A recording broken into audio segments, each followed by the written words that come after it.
गणेशाय नमः। शनिस्तोत्रम्।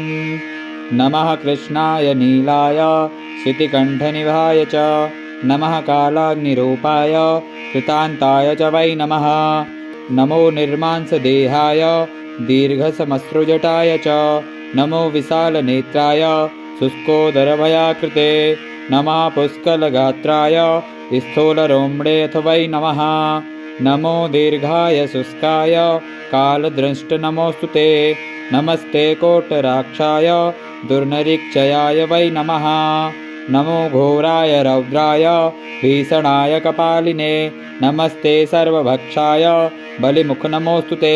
सूर्यपुत्र नमस्तेस्तु भास्करे भदाय च अधोदृष्टेः नमस्तेस्तु संवर्तक नमोऽस्तु ते।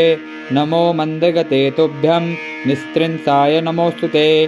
तपसा दग्धदेहाय नित्यं योगतराय च नमो नित्यं क्षुधार्ताय अतृप्ताय च वै नमः।